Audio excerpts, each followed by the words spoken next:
Hi. So this is a video that I wanted to make a little while ago, but I just didn't have the space to really just process everything. But this is more so, I think the point of this video is to hammer home that no matter when it was or who it was by, that if you were traumatized by someone, if someone brought trauma into your life, if you experienced trauma at the hands of another person, I don't think there's ever a time where it's wrong to be discussing that, and I don't think that there's any time limit for when you can be processing trauma. And I feel like, unfortunately, because of ahistorical bullshit and the ways that people process trauma or are taught not to process trauma, that contributes to our culture of silence and our culture of just propriety, respectability. And I feel like I want to share this because it was something that happened to me and something that I spoke my truth at a time that made sense for me, but because of white supremacy, my timeline doesn't matter. My processing and the ways in which I needed time to heal and process and grow wasn't taken into account, and I feel like it's something that in ways I think a lot of people can relate to, but I think at the same time a lot of people perhaps could be shaming themselves about not talking about a certain situation. So when I was 17, I was young. I was really young. I don't want to say I was 17 though. I want to say perhaps I was 19. And it was about to be my 20th birthday, to be quite honest. And I believe so, yeah. I was 19. I had a friend. Her name was Victoria. And her and I became close because of her mother. I actually, when I was living in Boston, I saw this older white lady carrying a bunch of shit into the dorm room. Or rather into the dorm itself, and I asked her if she needed help. And when I did that, she was, obviously talking about her daughter, giving me a bunch of stuff. And the funny thing was, the person who turned out to be her daughter was someone that I already felt like I did not like, because I felt like she had made comments in class that I felt like were just so disruptive and obnoxious. So it was kind of awkward when I actually met her, having moved her whole room into her room, because I was like, ooh, I don't know if I really like you. After a couple of weeks, though, we became friends, and, her mom was always the direct link between us.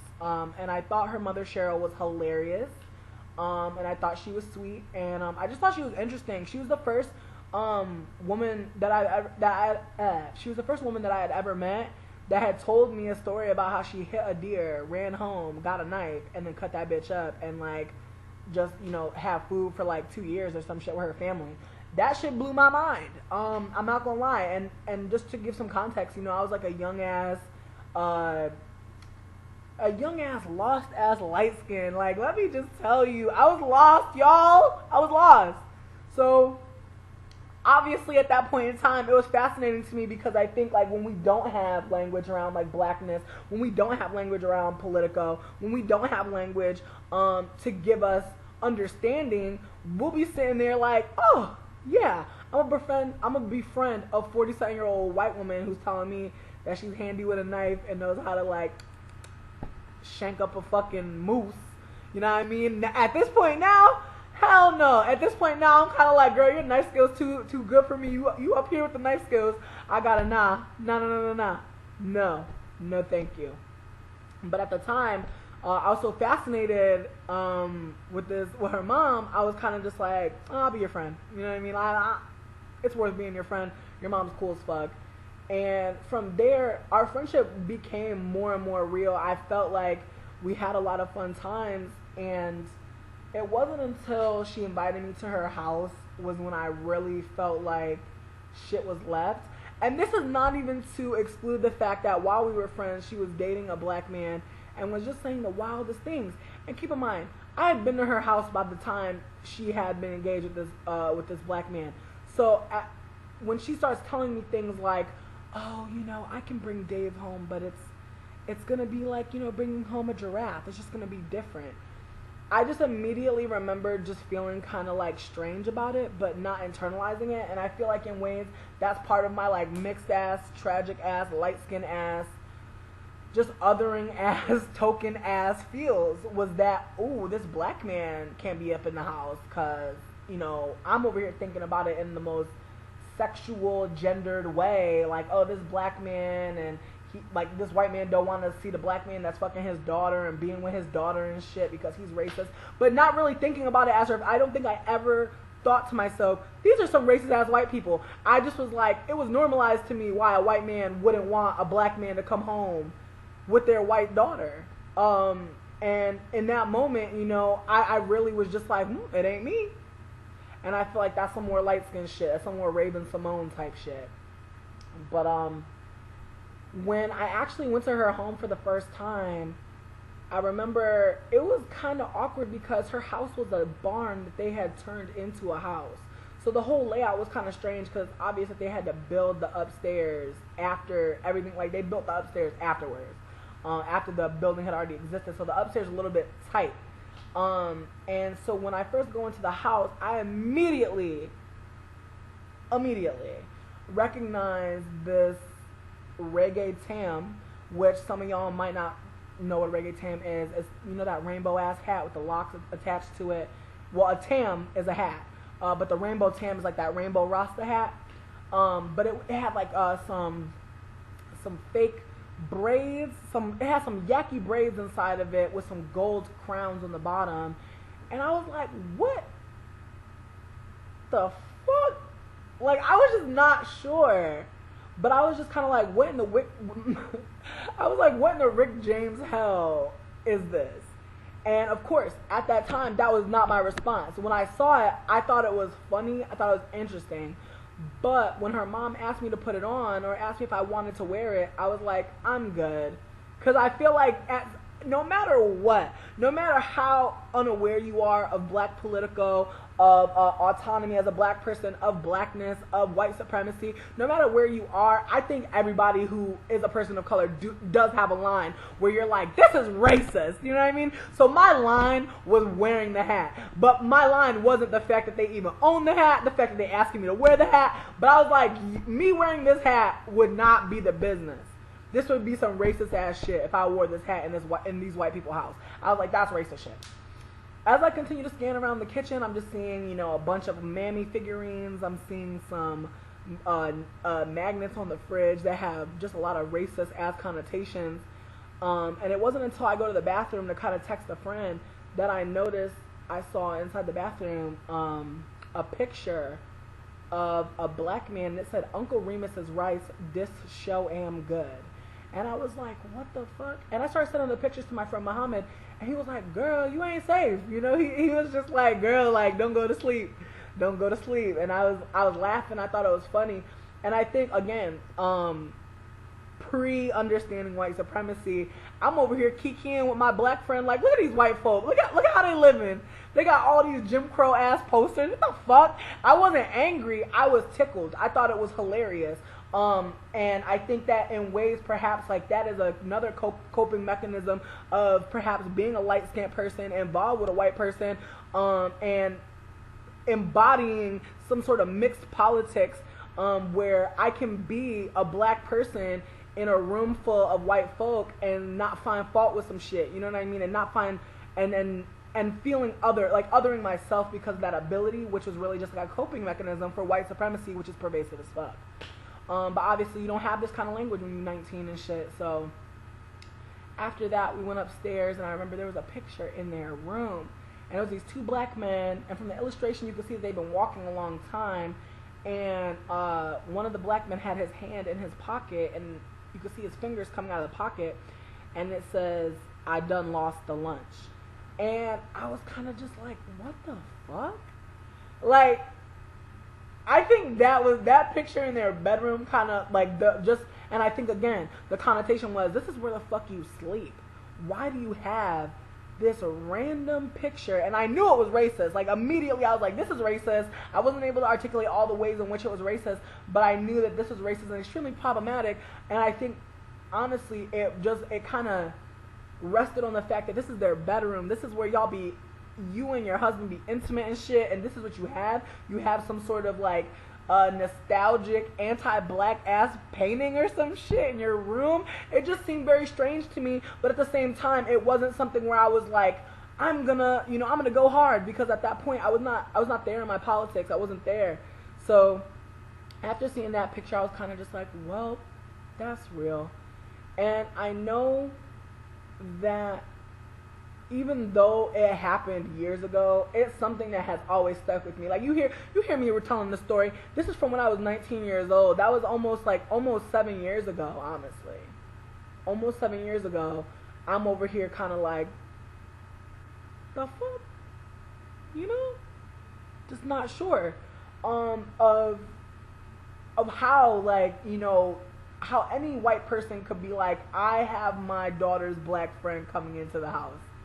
And then I think even in ways, even me saying that statement, in terms of what I was thinking when I was there, it was more so I was like, damn, these white folk don't even see me. But I didn't even think about it like that. I didn't even think about the fact that these white folks couldn't see me.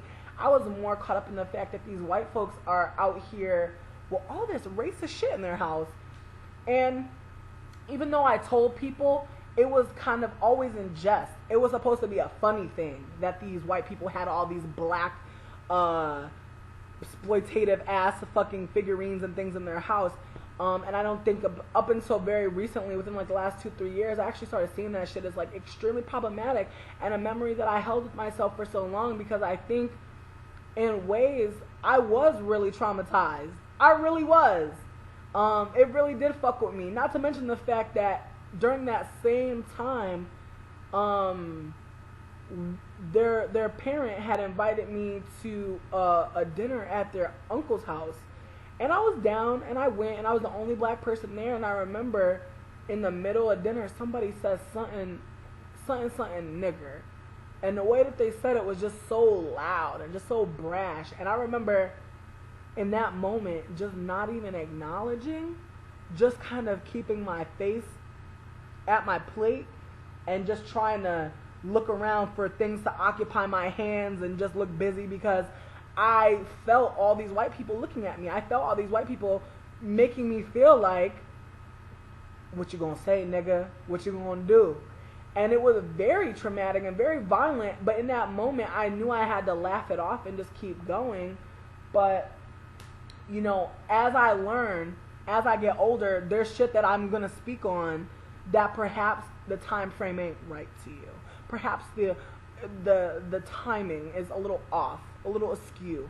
But I think I didn't have time to prepare for being racially assaulted. I didn't have time to prepare to see all this Jim Crow ass remnants in someone's fucking home that I was going to be spending time in. I didn't have any time to prepare for being called a nigger, or for having niggers shouted at me at a damn dinner table. I didn't have time to prepare. So in ways, it's kind of hilarious that when I outed Victoria and her family as being racist, that when I said my piece, she was so upset. She was so willing to rewrite history because it didn't fit in with how she was feeling at the moment, or how she was feeling perhaps about her being a white person and her being racist. And it hurt my feelings, obviously, to know that I had experienced these things, but this white person was hell-bent on telling me, first, no you didn't, and second, that I was the racist for bringing these things up. And it really fucked with me for a lot of reasons. But I want to say it's also like, when you think about white supremacy, a lot of the things you experience aren't the way that you experience them. And I think that is the bigger conversation that needs to be had, instead of white people feeling bombarded by the fact that people are now knowing that they're racist, or now knowing that they've done something fucked up and racist. And instead of trying to put the onus on me to be speaking up as a 19-year-old surrounded by white people, why can't the onus be on you to remind yourself that when you're in attendance with other black folks, or you invite black people to your house, that perhaps it's not a setting where you should be fucking blatantly racist, you know? Perhaps. But I think the other thing was how many people were kind of like reaching out and trying to make it seem like they knew the situation. And the weirdest thing is, this is obviously a situation that happened between me, Victoria, her family. And for some reason, some other folks decided to chime in and try to, like, you know, make me, like, trying to just in ways legitimize or trying to get me to understand how I could have misconstrued. And it's just so invalidating, because if someone says this XYZ happened to me, it's never my place to try to make it seem less traumatic or less harmful. That's not my place. I think my place in that is, let me try and talk to this person as a person. Let me try to see where they're at and what they need and what I can give to them, instead of my fucking whack ass advice that they don't even fucking want. I don't know. I think in that situation, though, I also want to say, I don't think I really thought about ever saying anything to Victoria about it. And even when I did say something, even when I did call her out and her family, it was never on some shit where it's like I'm trying to walk you through or process with you about this situation. To be quite honest, I'm quite selfish with my energy in this point in time, so I don't have space to be trying to talk to somebody from 7 years ago about how they were racist. But I did have space to talk about the trauma that I had went through and that I wanted to let other folks know happened to me by way of this person and their family. And perhaps in the future, maybe someone who's friends with them would be like, you know what? You did do some shit, or your family did do some shit, or I have been affected by some shit that you have done. Because I think sometimes when we speak up, when we say some shit, we find that we're not alone. And I think that that's also part of it, is me speaking out was more so to kind of have other folks like create a dialogue with me about what it is to be a survivor and a victim of racism. What it is to call out some people years the fuck later and have people be mad at you over the fact that you're unwilling to carry that shit any longer, on your own at least. So this video is just kind of letting folks know that if you do go through trauma, if you are a survivor of trauma, a survivor of just white supremacy, which you are if you're still alive, nigga. But I just want y'all to know, get comfortable. Get comfortable, make videos. Get comfortable, write. Get comfortable, sing. Get comfortable, say whatever the fuck you want to say, and be real about, you know, how something affected you. But I want you to, like, feel comfortable in opening up your fucking mouth and saying what you need to fucking say, because I find that when we're breaking silence, we're breaking barriers and we're breaking boundaries between people, and that's so important. And I think it's also so important to recognize that it's okay to say that people mistreated you, and then it's okay to say that it hurts, and it's okay to be sad about it still and not be in a place where you can really, you know, kind of let it out. But I think if you're able, write it down. If you're able, make a video, save it for yourself. Don't show nobody, show maybe one person. Maybe show your best friend. Call your best friend, talk about it. Whatever you need to do to kind of process and vent this shit out to where you feel like catharsis is going to happen, or catharsis comes to fruition. I think that's mainly what I was trying to say, was that I think if you go through something, you deserve to say what you went through, and you deserve to have support and care, and you deserve to have people believe you. So thanks for watching. I hope you enjoyed. Take care.